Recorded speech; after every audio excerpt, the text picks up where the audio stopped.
Donc voilà, nous remercions encore une fois de plus Elohim pour ces instants qu'il nous accorde et en ce jour particulier où nous avons eu à cœur de partager sur la prophétie, partager sur les événements qui sont déjà passés et sur les événements qui vont arriver. Pourquoi partager sur les événements qui sont déjà passés? Afin que nous voyons comment ce que le Père a dit des années, des millénaires, des siècles même avant, cela s'est réalisé. Et pour qu'on ait l'assurance que les choses qu'il va annoncer qui arrivent, elles se réaliseront aussi. Et ainsi, le Père faisant grâce nous donnera la capacité d'examiner ce qui nous arrive ou bien ce qui est autour de nous, comment les choses se passent, sous les lunettes de la prophétie, sous ses yeux, comme on va dire. Et nous prions vraiment que l'Esprit saisisse celui qui va parler au travers des Écritures et parlant ainsi du frère Fabrice et nous expliquant ainsi tel que le Père veut que nous le comprenions aujourd'hui, le déroulement des événements déjà passés jusqu'à aller dans le futur. Donc si le frère euh, Fabrice il est déjà disposé, je vais remettre la parole. Merci frère Aurel. Shalom encore à tous les bien-aimés. Nous rendons grâce vraiment à Seigneur pour ce moment qu'il a rendu possible. Et avec toute la supplication qu'il permette que chacun de nous puisse s'approprier tout ce qui sera dit, tout ce qui sera partagé. Parce que là, il y a une grande confusion dans les esprits liées à tout ce qu'on peut vivre, les expériences spirituelles, religieuses qu'on peut connaître, parfois désastreuses, catastrophiques, le constat du désordre qui se vit autour de nous, des choses qu'on n'arrive pas à saisir et à comprendre, qui sont manifestement en déphasage avec ce qu'on peut lire dans les Écritures. Pourtant, il y en a qui sont remplis d'un désir vrai et sincère de suivre le Seigneur, de le servir, de se disposer à lui. La confusion sur l'interprétation des événements qui arrivent et même qui vont arriver davantage. Donc, il est important pour nous d'entrer vraiment au cœur de la prophétie, parce que c'est là que nous pouvons voir l'histoire, comprendre les réalités, savoir ce qui vient et avoir une conviction inébranlable. Pour ne pas, l'objectif aussi, c'est que les uns et les autres, s'appropriant cela, ne soient plus ballottés par tout vent de doctrine, parce que nous sommes à l'époque de la manifestation d'une foule de docteurs, de prédicateurs, de séducteurs, et chacun venant avec son intérêt dans l'objectif d'entraîner un grand nombre après lui, tel qu'il a été révélé d'ailleurs dans les Écritures. Nous ne sommes pas, nous les humains, la propriété d'un homme, nous sommes la propriété du Créateur, et nous avons un seul guide, le Messie, et nous sommes convaincus que, rentrant au cœur de la pensée prophétique, nous avons des éléments de discernement qui nous permettent de nous comprendre nous-mêmes, de comprendre les autres, de comprendre le monde, et de comprendre les temps, et d'être du bon côté du vent, d'être du bon côté du souffle, et voilà, de savoir qu'est-ce que le Père attend de nous.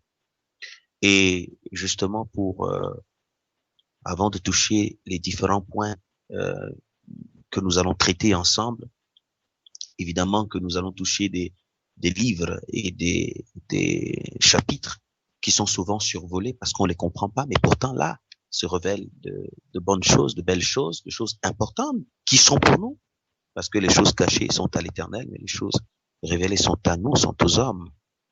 Donc, avant qu'on y arrive, bien sûr, dans les touchants, ça peut paraître un peu compliqué pour nous qui avons l'habitude d'entendre parler de la puissance, toute sa puissance du Saint-Esprit, de voir, on sans comprendre parfois le fond des choses. Donc, il est important que nous rentrions dans ces aspects-là. Si ça semble compliqué, il faut être vraiment patient. Il faut être aussi dans un esprit de supplication. Je sais pas si... Donc, voilà, ce que je voulais dire, nous allons prendre un cas dans les Écritures. Avant ça, j'étais en train de nous encourager à la patience. Si on comprend pas les premières phrases, restez patient avec la patience et restez aussi dans un esprit de supplication. Le Père va ouvrir nos esprits parce qu'il est fidèle. Il veut qu'on comprenne cela. Il veut qu'on comprenne parce qu'il y a un temps où ça avait été caché et scellé. Maintenant, il y a un temps où ça a été décelé. Donc, c'est pour nous. Il faut qu'on comprenne. C'est important. Donc, qu'on soit dans un esprit de supplication.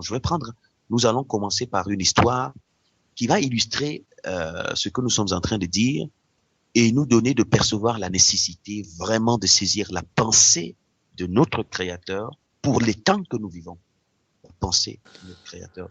Nous allons lire le livre de... Nous allons aller dans 2 Chroniques.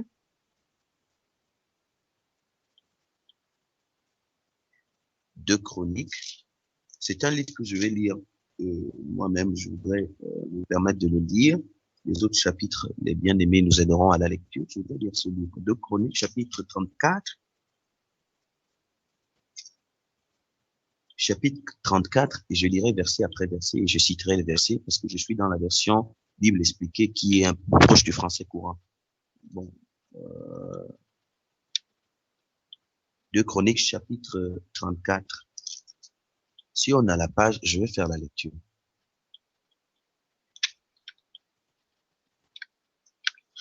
C'est l'histoire du roi Josias. Verset 1.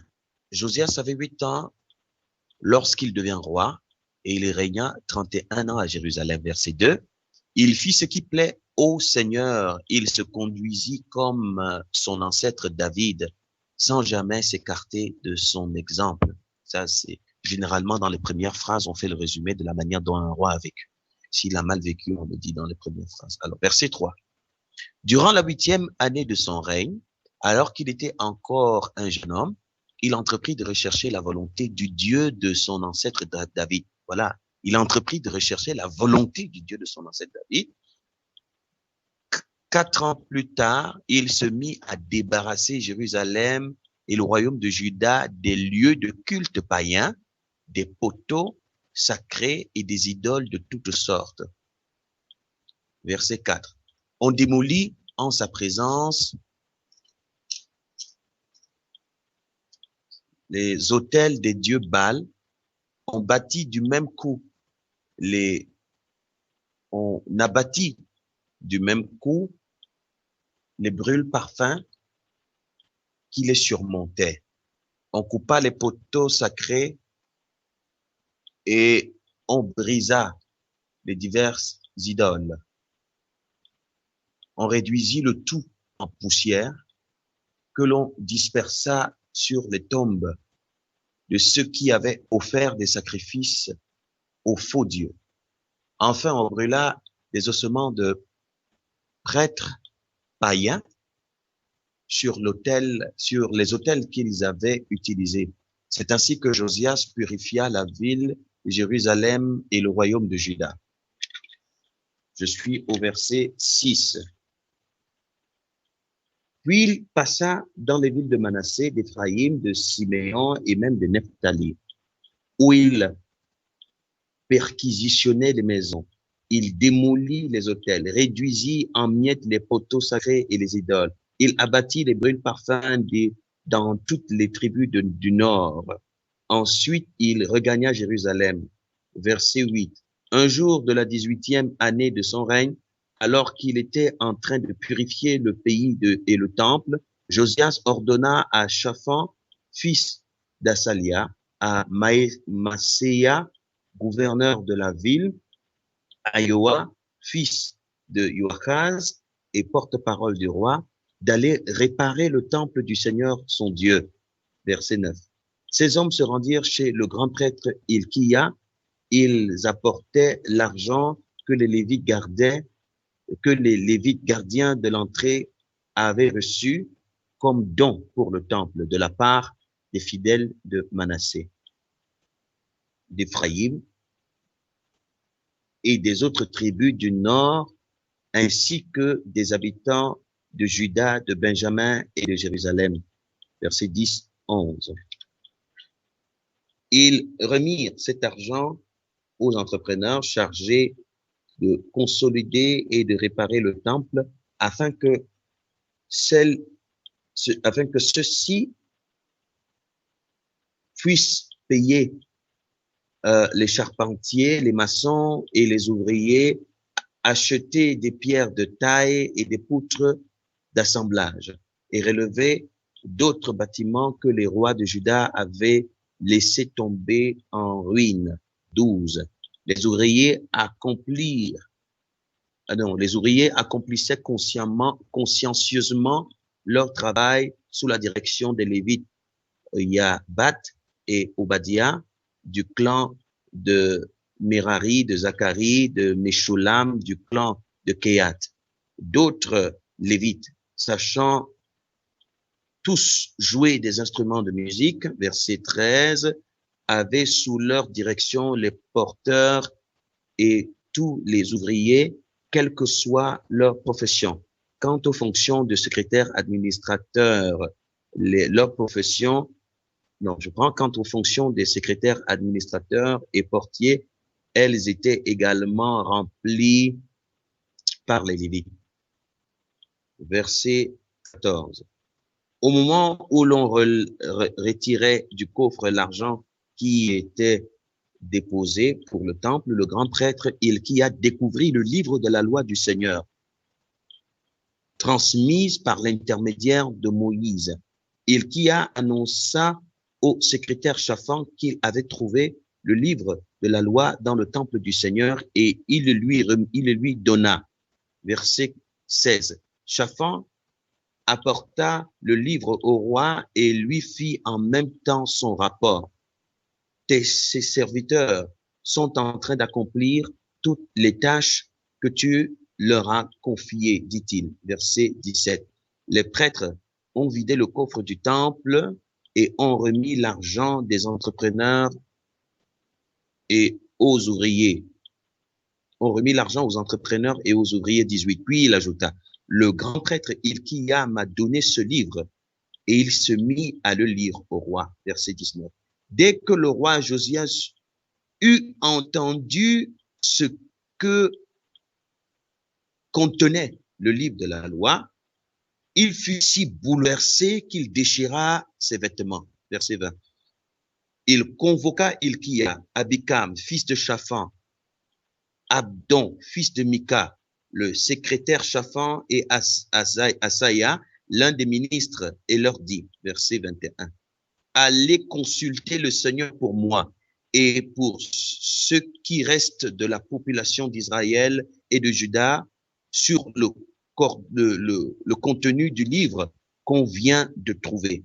En effet, nos ancêtres n'ont pas obéi au commandement qui y figure et par conséquent, la colère du Seigneur contre nous doit être très grande. Hilkia et les autres délégués, je suis au verset 22, Hilkia et les autres délégués du roi se rendirent donc chez la prophétesse Hulda qui habitait le quartier neuf de Jérusalem. Son mari, un certain Shallum, fils de Takebhat et petit-fils de Ahara, était le responsable des vêtements sacrés du temple.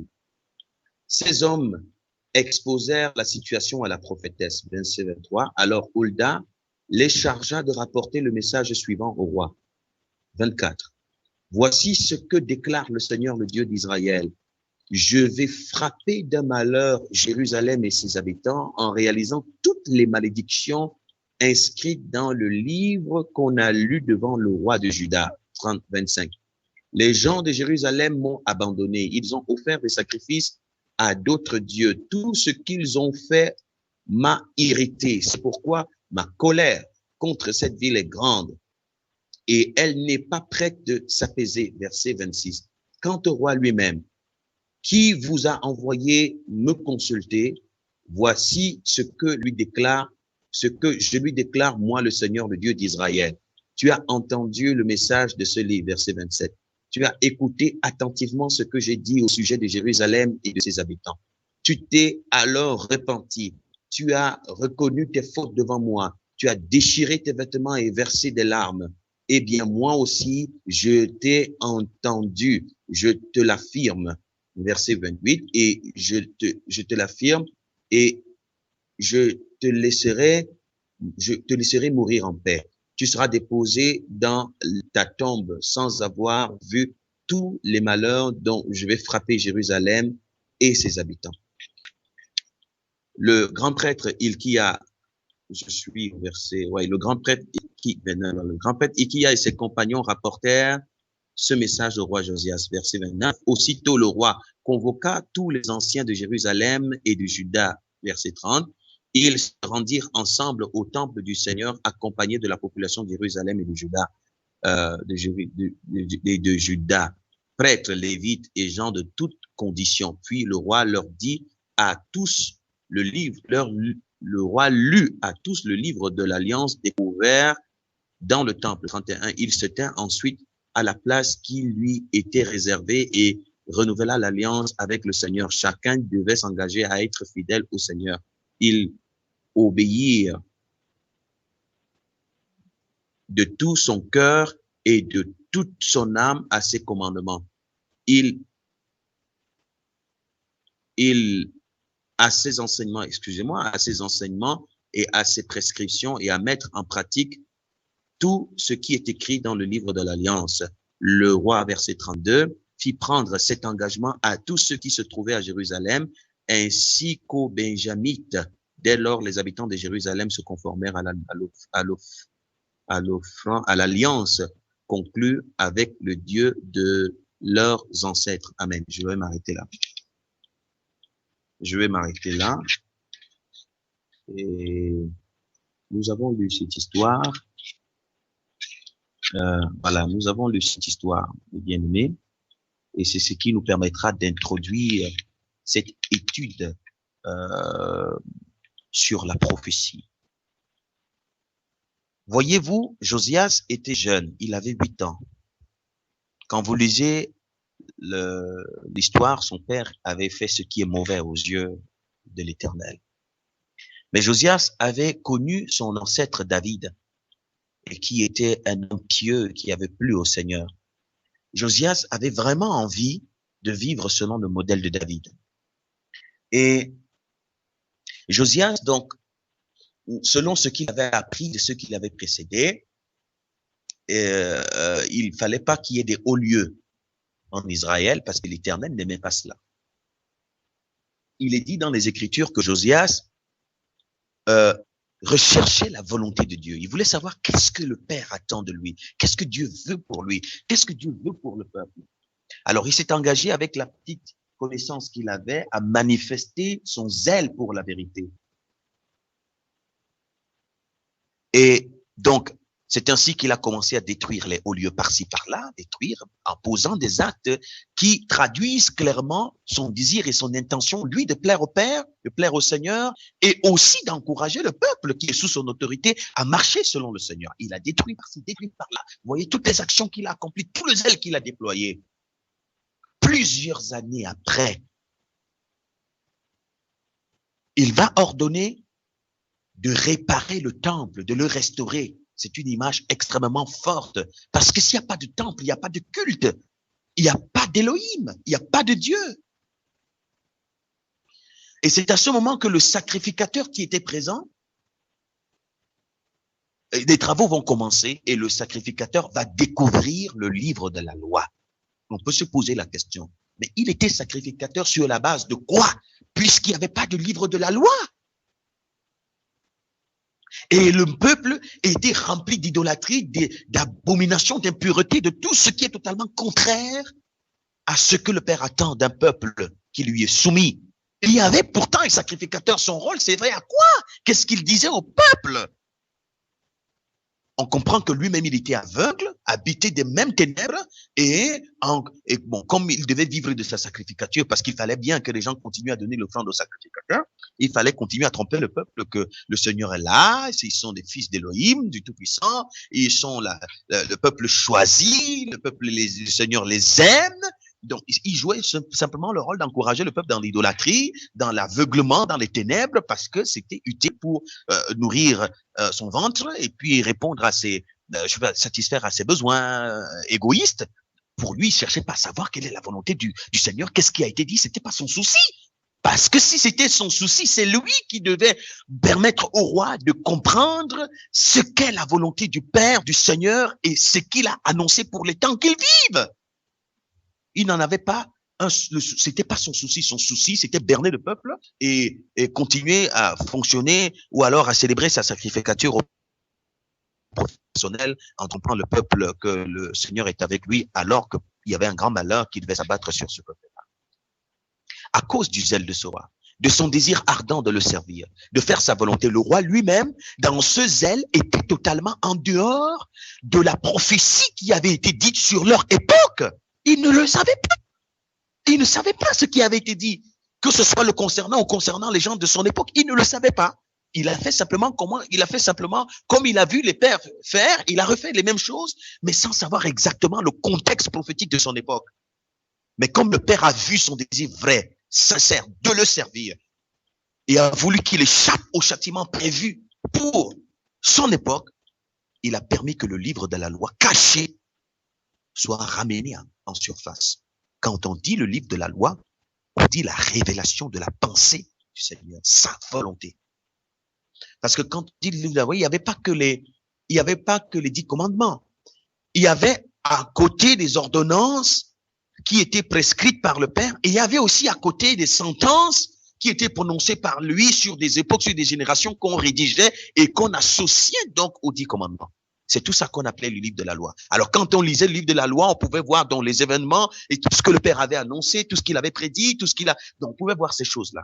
C'est ainsi que quand on a pris ce livre-là, on est allé le lire devant le roi. Le roi s'est rendu compte que l'époque qu'il vivait avait été clairement annoncée dans les Écritures et il s'est rendu compte qu'en fait, une lourde condamnation pesait sur son époque parce qu'ils étaient tous des fils des idolâtres. Leur père avait déshonoré Elohim, le Dieu unique et véritable, et que eux étant des enfants de leur père, ils avaient hérité non seulement de la condamnation de leur père, mais de cette même nature idolâtre. La sœur Vanina vient d'arriver. Est-ce que le frère Désiré peut permettre qu'elle ait le son? Donc voilà ce que nous étions en train de dire. Il va découvrir donc ce que le Père a annoncé, mais la parole déclare qu'il va déchirer ses vêtements. Déchirer ses vêtements, c'est-à-dire son cœur, parce qu'il va se rendre compte qu'il était totalement inconscient que leur génération était une génération d'idolâtres, de criminels, de meurtriers, et que le Seigneur s'était dissocié de leur génération. Il n'avait rien à voir avec leur culte idolâtre, sale et souillé. Il n'avait rien à voir. Et plutôt, il est préparé pour un châtiment qui viendra. Il a déchiré ses vêtements. Il allait demander confirmation de la prophétesse qui vivait dans un lieu et qui savait ces choses, mais savait que le peuple ne peut pas écouter. Si elle dit le peuple ne peut pas comprendre, ne peut pas écouter. Elle attendait simplement que les choses viennent. Elle va aller dire au roi que tout ce qu'il a entendu, c'est confirmé. Le Père va accomplir cela. Mais allez dire à celui qui vous a envoyé que parce qu'il a écouté ces paroles, il s'est repenti. Pourquoi s'est-il repenti, Josias? Lui qui, avec tant de zèle, lui qui pensait avoir fait ce qui était juste, il s'est repenti parce que lui-même, il s'est découvert à la lumière de la prophétie. Il a compris que il n'était pas dissocié de l'histoire. Il faisait partie de cette histoire ténébreuse et noire qui avait été annoncée et que lui également, il portait dans sa conscience sur lui la condamnation qui avait été annoncée par la prophétie. Il s'est repenti, il a déchiré, on dit qu'il s'est humilié, d'autres versions parlent d'humilier, il a déchiré ses vêtements, c'est-à-dire son cœur, pour crier au Seigneur, reconnaître ce que c'est vrai, se reconnaître lui-même supplier, implorer, allez dire à celui qui s'est, quand il a écouté et qui a déchiré son cœur, allez lui dire que il va partir de la terre, mais il partira en paix et que ce que j'ai annoncé arrivera après lui. Mais comme Josias n'était pas égoïste, il aurait pu se lever en se disant, bon, mais comme le Père m'a dit que moi, ça va, pour moi, je suis sauvé, et que mon cas, il a déjà réglé mon cas, c'est bon pour moi, le reste, s'ils peuvent périr, c'est bon. Non, c'est pas ça l'amour. Josias a utilisé son autorité de roi, a rassemblé tout le peuple devant le temple et il a relu cela et il a demandé que tout le monde prenne des engagements. Et puis, vous savez, à l'époque, le roi avait droit de vie et de mort sur tous ces sujets. Donc, les gens, sous l'autorité du roi, par peur donc, de son autorité et des représailles, sont rentrés dans l'engagement parce que Josias ne voulait pas que le peuple périsse. Mais les gens ont pris cet engagement simplement parce que c'était lui. Et puis, quand vous lisez la suite, vous voyez que Josias, après sa mort, les gens ont continué à vivre leur vie comme avant, c'est-à-dire c'était simplement un engagement hypocrite. Et effectivement, quand vous lisez la suite, les châtiments qui avaient été annoncés par la prophétie sont arrivés. Les bien-aimés, c'est ainsi que nous sommes comportés. Il y a beaucoup qui, vraiment au milieu de notre génération, quand on lit les actes des autres, comme Josias a lu l'histoire de David et des autres qui étaient fidèles, on veut vraiment aussi, comme les autres, suivre le Seigneur, faire sa volonté, se réclamer ses enfants et tout cela. Bon, et puis chacun, les uns et les autres, ont fait des efforts de ne plus faire ci, de ne plus faire ça, de quitter certaines pratiques humiliantes sur le plan physique, sortir de certaines immoralités sur le plan physique. Les gens ont observé certaines abstinences, certains renoncements et en se disant bon, ça va, c'est ok. Et puis on est enfant de Dieu et puis c'est bon quoi. Seulement, il y a une chose qui nous a échappé, c'est la prophétie qui est dite pour notre époque, mes bien-aimés, comme Josias. Ce qui est annoncé pour notre génération n'est pas ce que nous avons souvent pensé. La prophétie a dit beaucoup de choses nous concernant. Et c'est pourquoi il est important que chacun de nous, à un moment donné, que nous nous arrêtions et que nous laissions le Père nous ouvrir les yeux pour nous découvrir et comprendre comme Josias que nous avons voulu imiter mécaniquement ce que les autres ont vécu. Mais non, il y a des réalités qui nous concernent. Notre histoire est noire, obscure et ténébreuse. Et il y a aussi une lourde condamnation qui pèse sur notre génération. Mais comme Josias, le Père fera grâce aux esprits du même type que Josias qui, à l'écoute de la prophétie, déchireront non pas leurs vêtements physiques, mais le vêtement intérieur, le vêtement de leur cœur, se repentir et implorer non seulement leur faveur, implorer le Père pour eux, mais devenir vraiment des esprits de crieurs devant le Père pour un grand nombre de personnes, afin qu'avant que n'éclate sa colère, avant que son jour ne s'élève, que plusieurs aient vraiment fait le choix, à la lumière de la prophétie, d'entrer sur les sentiers de la vraie repentance, c'est-à-dire du vrai retour. Je ne sais pas si la sœur Solange a le son. Sœur Solange, tu as le son?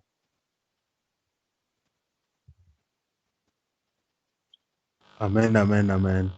Marceau, c'est bon? Oui, c'est bon, merci. Amen. Amen. Ok. Ouais.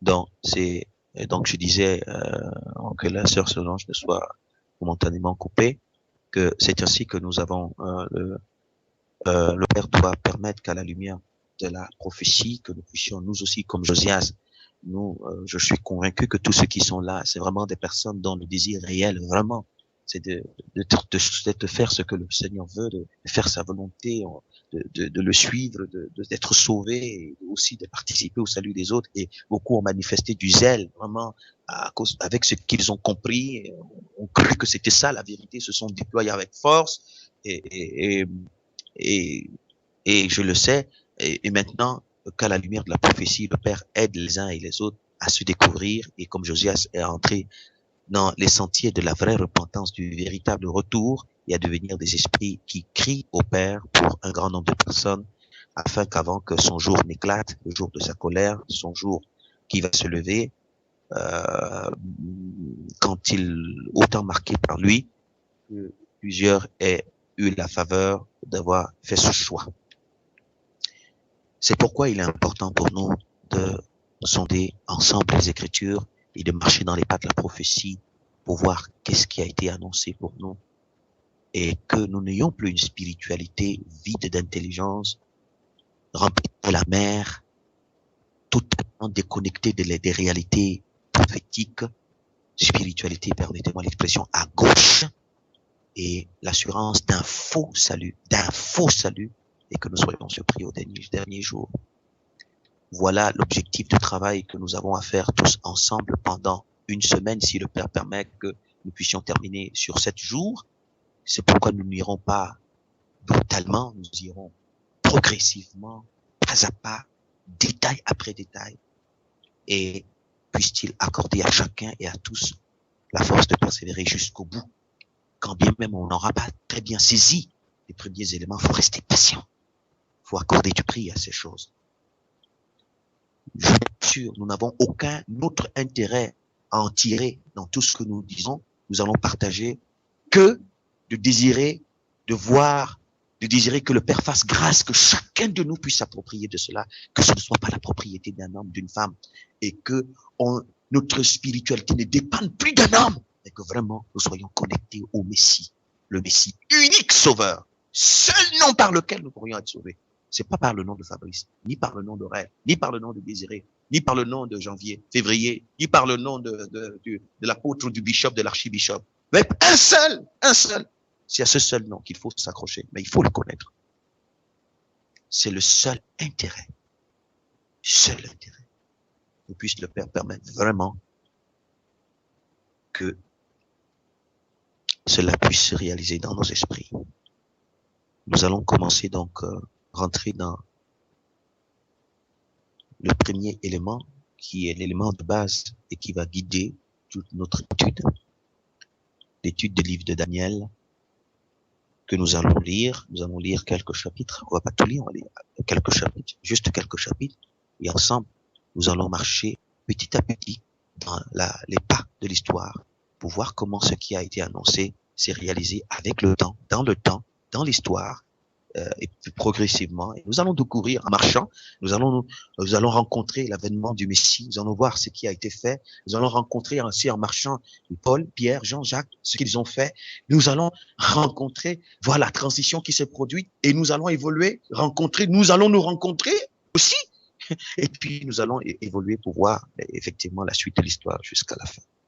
Daniel, chapitre 2. Avant Daniel, chapitre 2, lisons d'abord Daniel, chapitre 1. Les 2 premiers versets du premier chapitre de Daniel. Je voudrais prier quelques frères ou quelques sœurs vraiment de se montrer très disponibles pour qu'ensemble nous puissions travailler, chacun participe pour des lectures, ayons de l'empressement à contribuer. Si on donne des versets, si on donne des chapitres, qu'on ait de l'empressement à lire, et qu'il n'y ait pas de temps de silence, mais vraiment que chacun se dispose à participer selon qu'on ressent bien sûr dans tout le temps. Daniel, on lira d'abord Daniel, chapitre 1, les 2 premiers versets. Shalom à tous, j'y suis. Je vais commencer dans Daniel, chapitre 1. Daniel à Babylone. La 3e année du règne de Joachim, roi de Juda, Nebuchadnezzar, roi de Babylone, marcha contre Jérusalem et l'assiégea. Le Seigneur livra entre ses mains Joachim, roi de Juda, et une partie des ustensiles de la maison de Dieu. Nebuchadnezzar emporta les ustensiles au pays de Shinéar, dans la maison de son Dieu. Il les mit dans la maison du trésor de son Dieu. Amen. C'est les 2 premiers versets. Hein. Oui, c'est ça, ma sœur. Merci. Ok, amen. Voici le contexte.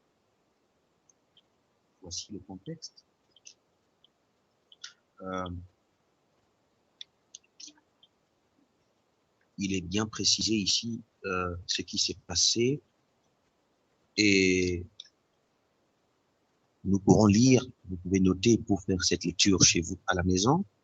Jérémie chapitre 27 du verset 12 au verset 22. Jérémie chapitre 28 du verset 12 au verset 14. Vous ferez la lecture pour voir comment est-ce que Jérémie, qui avec Habakkuk,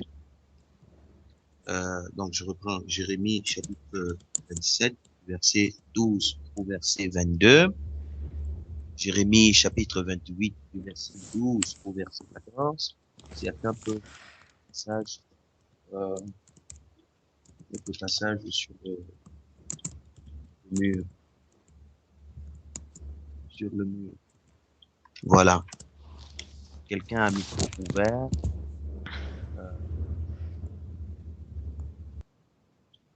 Donc je disais, on va faire la lecture pour voir comment Jérémie, qui avec Habakkuk et il y a un autre prophète, ils étaient des contemporains de Daniel. Il y a Désiré Eddy qui vient d'arriver.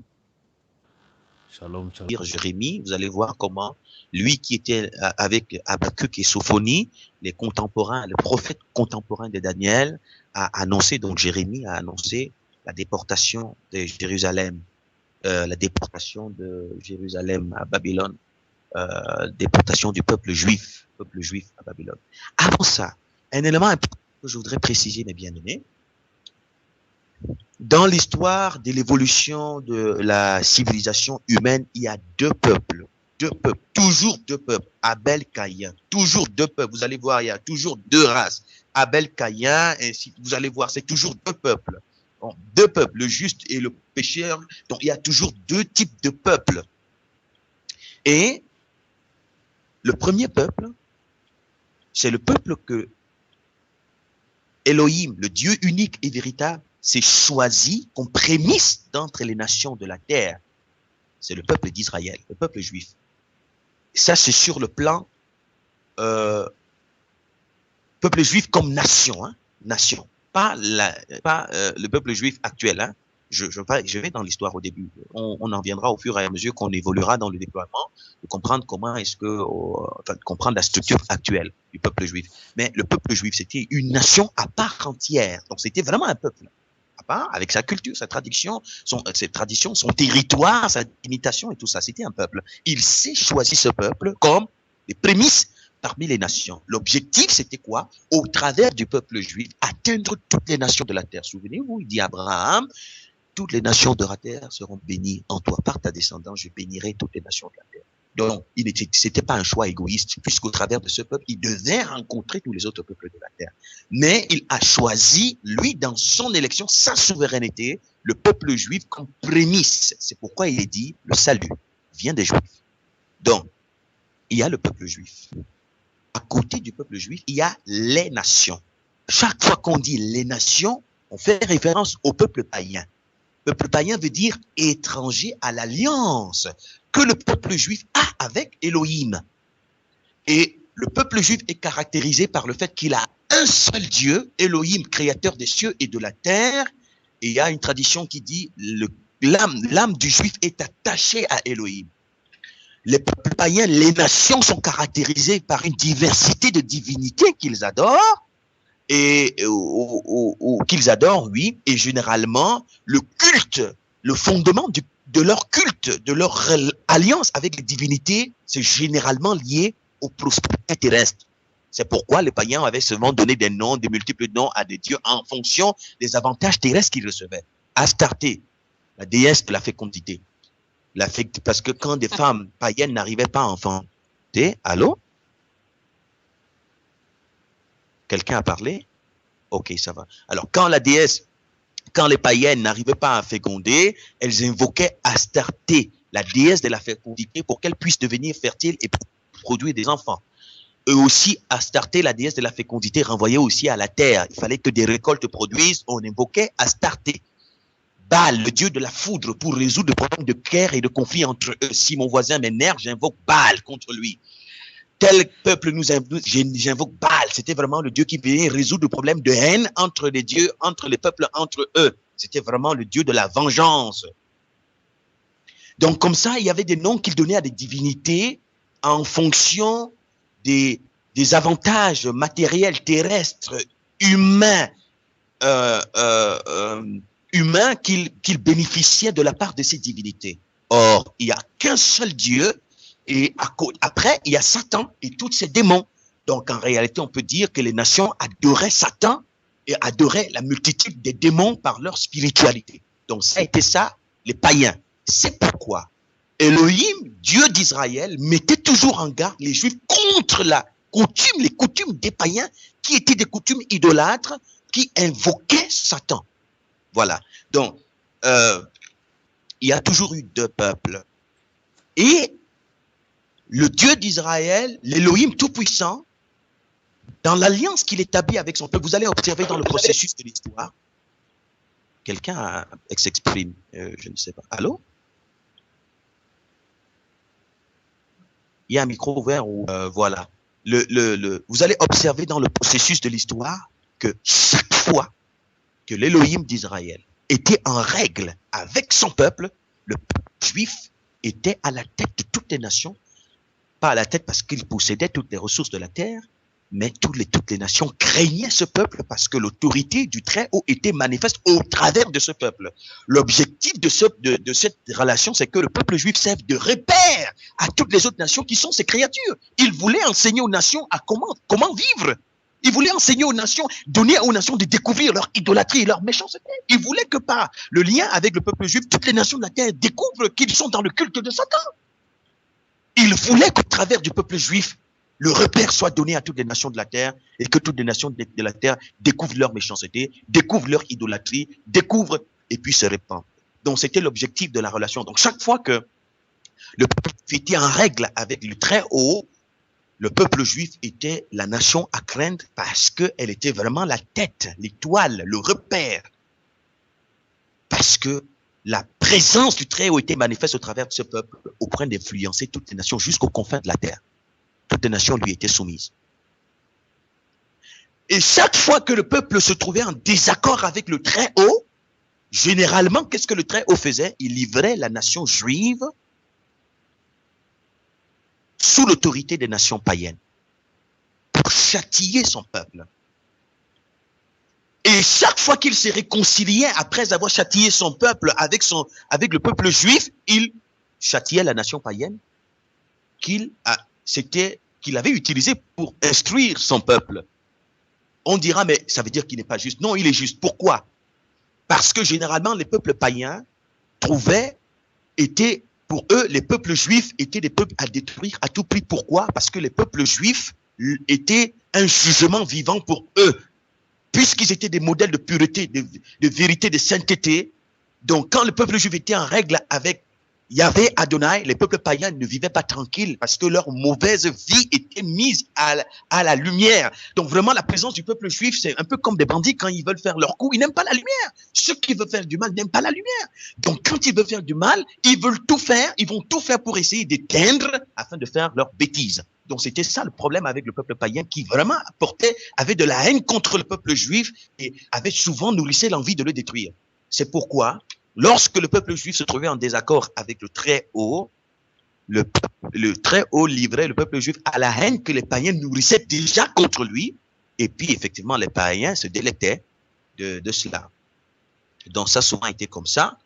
Et voici le contexte dans lequel nous nous trouvons. L'iniquité était très profonde en Israël. Il n'y avait pas une repentance nationale. Les prophètes Ésaïe, les prophètes Ézéchiel avaient tout fait pour interpeller le peuple, prévenir le peuple contre le châtiment et la colère du Très-Haut. Le peuple ne voulait pas entendre. Et le moment est arrivé. Le Seigneur a décidé de livrer le peuple sous l'autorité des païens. En réalité, comme je l'ai dit tout à l'heure, quand le peuple juif doit se retrouver sous l'autorité des païens, c'est le Dieu Très-Haut qui donne autorité aux nations païennes d'avoir l'hégémonie sur toutes la création. C'est lui qui décide comme ça, c'est-à-dire il permet que par les païens, Satan règne. Parce que le règne païen, c'est le règne du mal, c'est le règne des ténèbres, c'est le règne de la rébellion, c'est le règne de l'impureté, c'est le règne d'une culture diabolique totalement opposée au très haut. C'est le règne qui remplit la terre de la malédiction et de toutes les impuretés qu'on peut imaginer. Et c'est le règne qui fait participer toute la création à ces impuretés. C'est ça le règne païen. Donc, c'est lui, le très haut, qui permettait de temps en temps que dans l'histoire, on puisse observer quand il y a désobéissance ou pour construire son peuple, l'amener à réaliser qu'il faut lui être soumis en tout temps. Il utilise, donc il permet que de temps en temps, il y ait un règne païen qui va s'écouler sur une période où, pendant le règne païen, le peuple juif est totalement effacé dans le secret parce qu'il reconnaît que celui qui a permis ça, c'est le Tout-Puissant. Il ne peut pas s'opposer à ce règne, mais il doit simplement comprendre que c'est un châtiment contre lui et c'est aussi une instruction pour qu'il se répande et qu'il crie donc au Seigneur afin qu'il rétablisse, il restaure Israël. J'insiste dessus simplement pour qu'on comprenne le contexte. C'est donc dans ce contexte que Jérémie avait annoncé que le peuple, le Seigneur avait décidé de soumettre Israël à l'autorité de Babylone, du roi Nebuchadnezzar, d'autres versions Nebuchadnezzar. Jérémie avait bien dit, ne résistez pas à Nebuchadnezzar. Laissez-vous aller en captivité. Ne résistez pas. Certains juifs se sont entêtés en disant non, nous sommes le peuple de Dieu et on ne peut pas résister, on peut pas, un païen ne peut pas venir. Ils ont été détruits. Tous ceux qui ont résisté ont été détruits. Mais tous ceux qui se sont soumis à la méthode d'instruction du très haut, se sont soumis à la volonté prophétique, sont allés à Babylone et se sont laissés amener en captivité. Parmi les captifs, il y avait donc Daniel, Shadrach, Meshach et Abednego qui faisaient partie des déportés de Juda.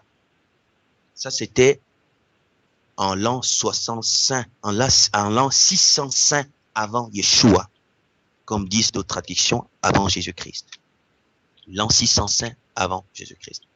Et c'est à cette époque, donc, que le roi Nebuchadnezzar, qui est le roi de Babylone, l'empire babylonien, qui a autorité sur tous les royaumes de la terre, c'est à cette époque qu'il est le roi au-dessus de tous, parce que Dieu lui a donné autorité d'exercer son pouvoir. On entre donc avec Babylone, avec la déportation dans le règne païen, c'est-à-dire règne babylonien, avec tout ce que ça va donner comme conséquence d'idolâtrie, de méchanceté, de la nature humaine corrompue et tout cela. Et nous allons lire donc maintenant Daniel chapitre 2.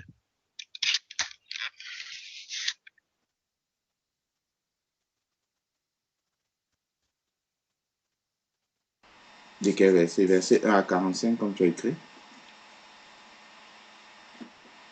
Oui, c'est ça, mon frère. Ok, d'accord, je vais le lire. Pendant la deuxième année de son règne, Nebuchadnezzar fit un rêve. Il en fut si troublé qu'il en perdit le sommeil. Verset 2. Il donna de convoquer les devins, magiciens, sorciers et enchanteurs, afin qu'on lui révèle ce qu'il avait rêvé. Lorsqu'ils arrivaient et se présentèrent devant lui, il leur déclara, « J'ai fait un rêve qui m'a beaucoup troublé.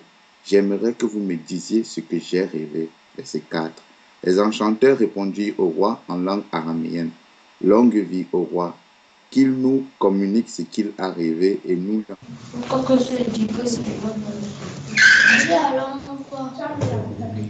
Ok.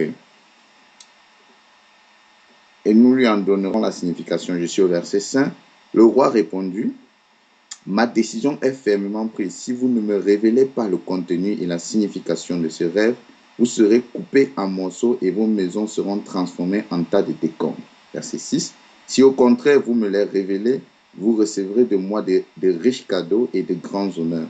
Alors, dites-moi le contenu et la signification de ce rêve. » Verset 7. Pour la seconde fois, les enchanteurs dirent au roi, « Que le roi nous communique ce qu'il a rêvé et nous pourrons lui en donner la signification. » Le roi s'écria, « Je vois bien que vous essayez de gagner du temps parce que vous constatez que ma décision est fermement prise. Mais si vous ne me révélez pas ce que j'ai rêvé, la sentence sera la même pour tous.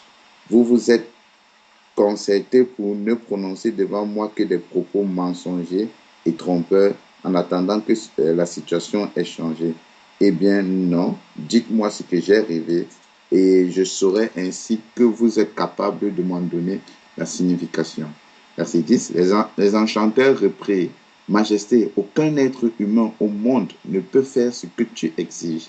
D'ailleurs, aucun roi, même grand ou puissant, n'a jamais demandé une chose pareille à un devin, à un magicien ou à un enchanteur. Verset 11. Ce que tu exiges est excessif.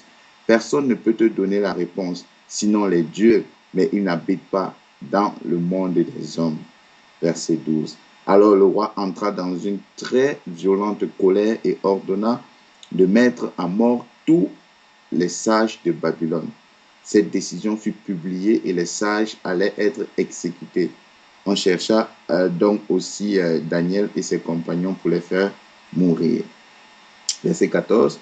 Daniel s'adressa avec prudence et sagesse au capitaine Arioch, chef des gardes du roi, qui s'était mis en route pour aller mettre à mort les sages de Babylone.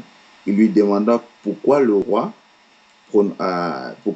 avait prononcé une sentence si dure. Arioch lui exposa l'affaire. Aussitôt, Daniel se rendit chez le roi pour le prier de lui accorder un délai afin qu'il puisse lui communiquer la signification de son rêve. Verset 17. De retour chez lui, Daniel raconta toute l'affaire à ses compagnons Anania, Michaël et Azaria. Il les invita à implorer la bienveillance du Dieu du ciel au sujet de ce rêve mystérieux afin de ne pas être exécutés avec les autres sages de Babylone. Verset 19. Et le mystère fut révélé à Daniel pendant la nuit au cours d'une vision. Alors Daniel se mit à louer Dieu du ciel en ces termes. Remercions Dieu en tout temps car la sagesse et la puissance lui appartiennent. Il est maître du temps et de l'histoire. Il renverse les rois et les établit. C'est lui qui accorde la sagesse aux sages et qui donne le discernement aux intelligents et qui relève les secrets les plus mystérieux. Il sait ce qui se cache dans les ténèbres, car la lumière brille à ses côtés. Vers toi, Dieu de mes ancêtres, monte ma reconnaissance et mes louanges. Tu m'as rempli de sagesse et de force. Tu m'as fait connaître ce que nous t'avons demandé, en nous révélant ce qui préoccupe le roi. Verset 24. Là-dessus, Daniel se rendit chez Arioch, à qui le roi avait ordonné de tuer les sages de Babylone. Sitôt arrivé, il lui dit, ne fais pas mourir les sages de Babylone. Introduis-moi auprès du roi et je lui indiquerai la signification de son rêve. Sans tarder, Arioch amena Daniel chez le roi et dit à celui-ci, Majesté, parmi les déportés de Juda, j'ai trouvé un homme capable de t'indiquer la signification de ton rêve. Verset 26. Le roi s'adressa à Daniel, appelé aussi Beltazar, et lui demanda, es-tu vraiment capable de me révéler ce que j'ai rêvé et de m'en donner la signification? Daniel lui répondit, aucun sage, aucun magicien, aucun devin, aucun astrologue n'est en mesure de révéler au roi le mystère dont il parle. Mais il y a dans le ciel un Dieu qui révèle les mystères. C'est lui qui a fait connaître au roi Nebuchadnezzar ce qu'il arrivera dans l'avenir. Eh bien, voici la vision que tu as eue durant ton sommeil. Lorsque tu t'es couché, tu t'es mis à penser à l'avenir. Alors celui... Amen. Aurel, oui, mon frère. À partir d'ici, nous allons aller ensemble. Ok. Nous allons aller ensemble. S'il te plaît, tu permettras que je puisse t'interrompre de temps en temps et puis on poursuivra jusqu'à la fin de ce chapitre. Ok, là. Je voudrais, parce que je voudrais que nous puissions exploiter rationnellement le temps que nous avons. Voilà ce que Daniel va dire au verset que tu as lu, verset 27. Daniel lui dit, aucun sage, non, verset 28, mais il y a dans le ciel un Dieu qui révèle les mystères. C'est lui qui a fait connaître au roi Nebuchadnezzar ce qui arrivera dans l'avenir. Eh bien, voici la vision que tu as eue durant ton sommeil. Vas-y au verset 29. Verset 29. Lorsque tu t'es couché, tu t'es mis à penser à l'avenir. Alors celui qui révèle les mystères t'a montré ce qui arrivera. Verset 30. Pour ma part, ce mystère m'a été révélé, non pas parce que je serais plus sage que n'importe qui d'autre, mais pour que quelqu'un puisse te communiquer la signification de ton rêve et te faire connaître ce qui inquiète ton esprit. Verset 30. Voilà, voilà, voilà. Très bien. Le roi, au verset, euh, 29, il est dit que on lui révélera ce qui doit arriver à l'avenir. Je pense que c'est au verset 29, 28. Et puis il lui est dit dans le verset 28, voici la vision que tu as eue durant ton sommeil.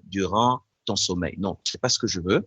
Je cherche plutôt euh, là où il est dit qu'il pensait à l'avenir. Verset C'est le 29, verset c'est 29. ça. Le verset 29. Lorsque tu t'es couché, tu t'es mis à penser à l'avenir. impeccable. Le roi s'est mis à penser à l'avenir. Et puis plus bas, quand tu as lu au verset 30, vers la fin, on dit que on lui révèle ce qui inquiète, pour lui faire connaître ce qui inquiète son esprit. Il s'est mis à penser à l'avenir. Quand il était sur sa couche, il s'est mis à penser à l'avenir. Il pensait à l'avenir de quoi? Il était roi, le plus grand roi du monde entier, de l'empire babylonien, le maître du monde. Et il était la première représentation, parce que quand on parle du règne païen, le du règne païen, c'est ça, la représentation de Satan, direct de Satan. Et il appartenait à un règne, celui des païens. Il voulait penser à l'avenir de ce règne. Qu'est-ce que ça va devenir? Jusqu'où est-ce que ce règne qu'il incarne va aller? Il était inquiet. Il y avait quelque chose qui l'inquiétait. Il se demandait si ça va. Vous savez ce qui l'inquiétait? Il connaissait, il avait entendu parler de l'Élohim du peuple juif, le Dieu du peuple juif. Il se demandait si à un moment donné, le système auquel il appartient, dans lequel il a tout consacré, il a investi son existence, pour lequel il travaille, où est-ce que vraiment il a un avenir? Donc, il pensait à l'avenir. Et il était inquiet dans son esprit. Il voulait comprendre. Donc, c'est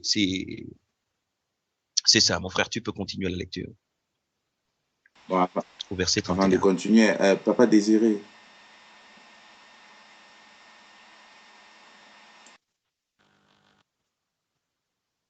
« 31, Aurel.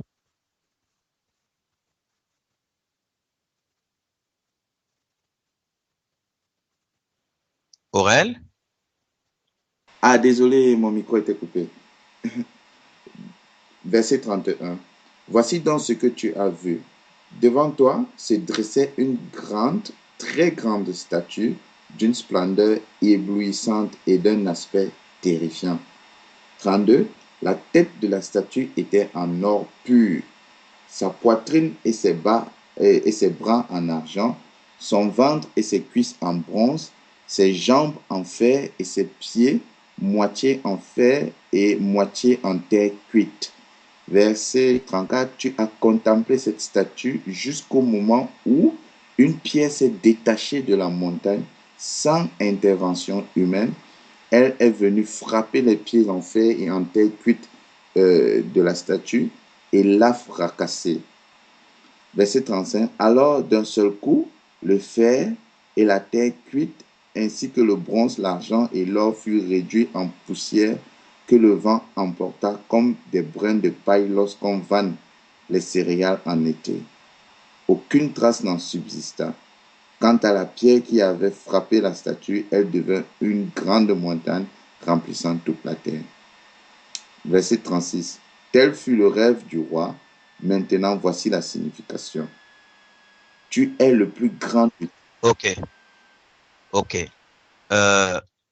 Je suis certain que Nebuchadnezzar devenait pâle au fur et à mesure que Daniel était en train de lui faire la description du songe qu'il avait vu. Parce que on dit très bien que Nebuchadnezzar a vu une statue d'une splendeur éblouissante et d'un aspect terrifiant. Retenons très bien ceci. D'une splendeur éblouissante. Une statue d'une splendeur éblouissante et d'un aspect terrifiant. Donc, deux caractéristiques. Éblouissant, c'est-à-dire séduisant, glorieux, mais terrifiant aussi, quelque part. Il va décrire donc les différentes parties de la statue. Et puis, notez bien une chose.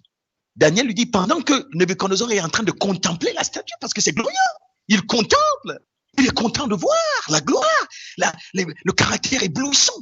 Il est séduit par l'éclat de la statue. Il dit, pendant qu'il contemple, une prière va se détacher de la montagne sans intervention humaine. La pierre qui s'est détachée n'était pas dans la statue. La pierre qui s'est détachée était dans la montagne. Elle sort de la montagne et elle est venue pulvériser le géant au niveau de ses pieds. Et le géant s'est écoulé. On dit nulle trace. Nulle trace. On n'a pu trouver même pas une seule trace de ce géant. Donc, c'était terrible pour Nebuchadnezzar parce que ce géant était tel que quand tu le vois, tellement il contemplait la grandeur, la beauté, la force, l'éclat très séducteur de cette statue et sa force que pour lui certainement rien ne peut renverser une chose pareille. Et du coup, quelque chose va sortir de nulle part et de manière soudaine va réduire cette statue au néant. Elle va disparaître. On ne trouvera plus une seule trace. Et il va donner là l'explication au roi. Vas-y mon frère. Verset 37. Verset 37. Tu es le plus grand de tous les rois. Le Dieu du ciel t'a donné la royauté, la puissance, la force et l'honneur. 38. Il a placé sous ton autorité les êtres humains, les animaux et les oiseaux. Tu en es le maître partout où il demeure. Tu en es le maître partout où il demeure. Eh bien, la tête en or, c'est toi. 39. Un autre royaume moins puissant que le tien s'élèvera après toi. Ensuite, un troisième royaume, représenté par le bronze, s'étendra à toute la terre. Un quatrième royaume, dur comme le fer, lui succédera. Comme le fer écrase, pulvérise et broie tout, ce royaume écrasera et boira les royaumes précédents. Enfin, verset 41, ainsi que tu l'as constaté, les pieds et les orteils de la statue étaient faits en partie de terre cuite et en partie de fer. Cela signifie que ce royaume manquera d'unité. Il y aura en lui quelque chose de la solidité du fer, puisque tu as vu le fer mêlé à la terre cuite. Mais les orteils ou le fer et la terre cuite étaient mélangés montrent qu'une partie de ce royaume sera fort et une autre partie fragile. Verset 43, il indique aussi que des rois s'allieront par des mariages, mais ces alliances ne seront pas solides, pas plus que l'alliage du fer et de la terre cuite. Verset 44, à l'époque de ces rois-là, le Dieu du ciel établira un royaume qui ne sera jamais détruit et dont la souveraineté ne passera jamais à une autre nation. Ce royaume écrasera tous les royaumes précédents et mettra fin à leur existence, puis il subsistera éternellement. Verset 45, c'est ce que annonce la pierre que tu as vue se détacher de la montagne sans intervention humaine pour venir broyer le fer, le bronze, la terre cuite, l'argent et l'or de la statue. Le grand Dieu t'a fait connaître ainsi ce qui arrivera par la suite. Ton rêve est une authentique révélation et son interprétation est digne de confiance. Verset 46. Alors le roi... Amen, amen, amen, c'est bon, c'est bon. Amen. Il y a quelqu'un qui vient d'arriver, je ne sais pas s'il a le son. Donc, voilà mes frères et sœurs, ne soyons pas perturbés, ne nous disons pas, ah mais très compliqué ces choses-là. Non mais c'est pas compliqué, c'est pour nous, on va comprendre par les compassions du Père, c'est important. Parce que tout part de là, tout part de là. Le roi Nebuchadnezzar incarne un règne autorisé par le Créateur des cieux et de la terre, le règne de la rébellion, le règne païen, le règne des nations.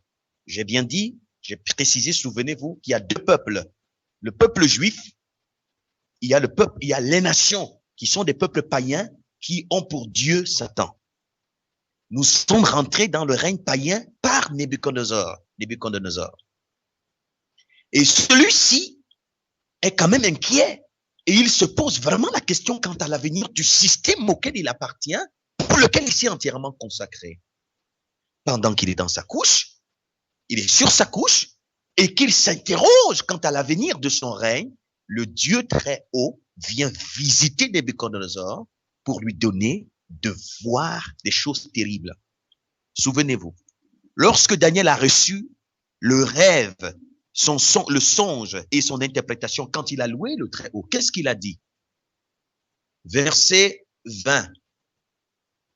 En ces termes, verset 19, et le mystère fut révélé à Daniel pendant la nuit, au cours d'une vision. Alors Daniel se mit à louer le Dieu du ciel en ces termes. Remercions Dieu en tout temps, car la sagesse et la puissance lui appartiennent. Verset 21, il est le maître du temps et de l'histoire. D'autres versions disent, c'est lui qui change le temps, modifie les circonstances. Il est le maître du temps et de l'histoire. Ce qui est terrible, c'est que Daniel était juif. Il s'est retrouvé en déportation à Babylone. Il souffre du règne babylonien. Il en souffre. Mais Daniel va se rendre compte que le Père, malgré le fait qu'ils sont rentrés dans le règne païen, le Dieu Tout-Puissant est le maître de l'histoire parce qu'il va voir la vision qu'il a vue, qu'il a perçue, lui donne une idée de ce qui est en train de se passer.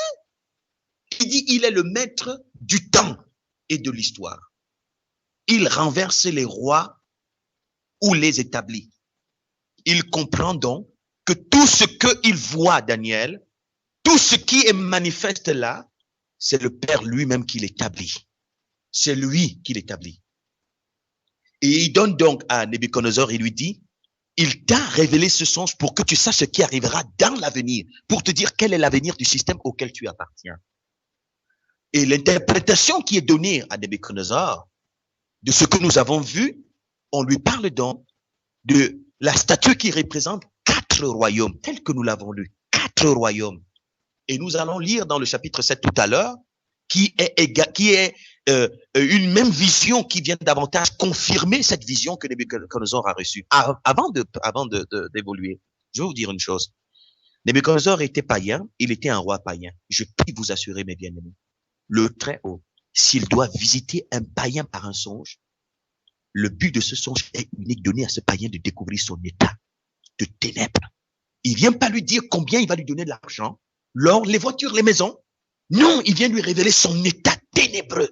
La vraie prophétie ou les vrais songes que le Très-Haut vient révéler à ceux qui sont en dehors de lui, issus principalement de la nation païenne, c'est leur donner de découvrir leur état, leur position, leur situation dangereuse, afin qu'ils changent, qu'ils sortent de là, qu'ils se répandent et qu'ils changent. C'est la seule chose. Il vient pas rencontrer des esprits ténébreux caractérisés par la méchanceté, et il leur donne pour songe de leur montrer comment est-ce qu'ils vont réussir, prospérer dans la vie. Ça, parcourir toutes les Écritures, on ne le verra nulle part. Donc, voilà Elohim qui veut parler à Nebuchadnezzar, parce que ce songe ne concerne pas seulement que les Juifs, mais ça concerne les Juifs et les païens. Il veut parler à Nebuchadnezzar. Parce qu'il a quand même vu en Nebuchadnezzar un être humain qu'il veut aussi affranchir. Et il lui montre 4 royaumes. La statue représente 4 royaumes. Elle est divisée en 4 parties. On va voir 5 parties, mais ça représente 4 royaumes. La première partie, c'est la tête en or. La deuxième partie, c'est la poitrine et les bras en argent. La troisième partie, c'est le ventre et les cuisses en bronze. La quatrième partie, ce sont les jambes de fer qui se prolongent par les pieds mêlés de fer, pieds de fer et d'argile. Ça, c'est la quatrième partie qui a un prolongement. Je reprends. La statue a 4 parties. Première partie, tête en or. Premier royaume en même temps, parce que la statue représente 4 royaumes. Premier royaume, si vous voulez, premier règne. royaume. Premier royaume, tête en or. Deuxième royaume, poitrine et bras en argent. Troisième royaume, ventre et cuisses en bronze. Quatrième royaume, jambes de fer et qui va se prolonger au niveau des pieds qui sont constitués de fer et d'argile. L'interprétation dit bien 4 royaumes. Et il est dit à Nebuchadnezzar, c'est lui le premier royaume, le premier des 4, l'incarnation du premier royaume, dont le premier roi, c'est lui. Après, un deuxième viendra. Après, un troisième viendra. Après, il y aura un quatrième. Il est dit du quatrième qu'il broyait. C'était un broyeur. Le quatrième royaume, c'est le royaume du broyeur. Est-ce que vous m'entendez? J'espère qu'il n'y a pas eu interruption. Vous m'entendez? Oui, c'est bon. Bien, bien, bien. Merci. Parfait. Merci. Merci. Le quatrième royaume, c'est le royaume du broyeur. Du broyeur. On dit broyer et déchiqueter. C'est le royaume du broyeur. Et il est dit donc à Nebuchadnezzar, tu es la tête de ce système que tu vois, de ce géant. Mais sache une chose, Nebuchadnezzar. Sache une chose. Il y aura quelque chose qui va jaillir de la montagne, une pierre qui va pulvériser le géant duquel toi tu fais partie. Tu es la tête de ce géant-là. Il va le pulvériser et on ne trouvera plus aucune trace. Ça va disparaître. Et cette pierre deviendra une montagne qui va régner sur toute la terre. Donc, comme pour dire, tu voulais connaître l'avenir de ton règne, il n'y a pas d'avenir pour ton règne. Tu voulais connaître l'avenir, il n'y a pas d'avenir. Je vais vous donner du temps. Vous aurez le temps de vous déployer dans l'histoire. Mais sachez que je vais susciter, en montant, un royaume partant du désert, sans le secours d'aucune main, qui va pulvériser votre système inique, qui va le détruire à jamais. Il ne disparaîtra plus. Et cette pierre deviendra une montagne qui va régner éternellement. C'était pour dire à Nebuchadnezzar, tu as fait le mauvais choix. Quitte donc ce royaume, quitte ce système. C'était pour le lui dire. Et c'est formidable. Voilà l'histoire, mes frères. En résumé, voici l'histoire des temps de la fin, partant des Nebuchadnezzar jusqu'à la fin de tout. Je vous assure, mes bien-aimés, nous allons ensemble réaliser combien? Les évangiles, les épîtres, l'Apocalypse, nous allons le réaliser, nous allons découvrir, nous allons nous découvrir. Parce qu'en fait, le géant représente 4 règnes païens. 4 règnes de domination mondiale, domination païenne mondiale. Le Père est en train de révéler à Nebuchadnezzar et à Daniel que le règne païen va dominer le monde pendant 4 époques qui vont se suivre. On va connaître la domination païenne sur la terre qui sera une domination mondiale avec pour conséquence la multiplication du mal, des ténèbres, de l'iniquité, de la rébellion, de l'abomination et ainsi de suite. C'est ce qu'on révèle à Daniel. Mais il va susciter du temps de ses rois un royaume qui partira du désert, donc de la montagne, de son sein à lui, sans le secours d'aucune main, sans intervention humaine. C'est pour ça que j'ai dit tout à l'heure, mes bien-aimés, notre sort ne dépend pas d'un homme. Ça dépend du Très-Haut. Les attachements aux bishops, les idolâtries, les attachements aux humains, c'est très dangereux. Il faut s'attacher au Messie. On révèle à Nebuchadnezzar la suite de l'histoire jusqu'à la fin. Et il dit, ce que tu as vu, c'est certain. Et ensemble, nous allons voir à partir de demain, parce que nous allons nous arrêter là aujourd'hui, à partir de demain, nous allons ensemble partir, nous allons lire le chapitre 7 et nous allons entrer, voir comment cette prophétie s'est réalisée dans le temps, avec des éléments concrets depuis Daniel. On va voir le deuxième royaume, c'était lequel? À quel moment est-il intervenu? Le troisième, c'était lequel? À quel moment est-il intervenu? Le quatrième, c'est lequel? À quel moment intervient-il? Sommes-nous dans le temps du quatrième règne? Et de quoi est-il constitué? Dans quoi s'inscrit l'avènement du Messie? À quelle époque? Et le temps de Pierre, notre époque. Nous allons voir cela ensemble à partir des écrits détaillés, pratiques, point après point. Et ensemble, nous poserons des questions et pour davantage étayer cette étude. Donc voilà, et ça c'est pour entrer dans la démarche de Josias, parce que nous sommes tous bien d'accord, si nous sommes sincères, qu'il y a du désordre sur la terre. Pendant qu'on parle de Dieu, Église, Christ, Jésus-Christ, c'est du désordre sur la terre. C'est de l'abomination sur la terre. C'est de la méchanceté sur la terre. Dans les familles, dans les foyers, dans les mains, on voit pas. C'est du tohu-bohu. C'est du tohu-bohu. Au moment où on entend des gens dire, Jésus est en moi, je suis chrétien, je suis sauvé. Il est important de comprendre. Parce que dans tout ceci, le Père vient nous sauver. Nous allons nous arrêter là. Et je pense que ça sera enregistré. On peut réécouter pour se remettre dans le bain. On continuera de lire donc Daniel chapitre 7 pour la suite. On lira aussi Daniel chapitre 9. Je préciserai également les détails des versets. Et donc voilà, que le Père nous fortifie, mes bien-aimés, que sa faveur soit avec nous, qu'il nous accorde la faveur de persévérer tous, qu'il rende tout favorable et la connexion est tout favorable. Pour cela, jusqu'au bout, soyons ensemble jusqu'au bout. Pour ceux en tout cas qui ressentiront le désir d'être ensemble, nous serons ensemble jusqu'au bout. Tout ce que nous pouvons recevoir avec humilité, nous le disposerons pour tous. Et que le Père nous fasse grâce à chacun, vraiment d'ouvrir nos esprits, qu'il nous aide à comprendre sa pensée, qu'il vienne nous sauver et sauver les gens de notre génération. Amen. Amen. Amen, amen, amen. Amen, amen.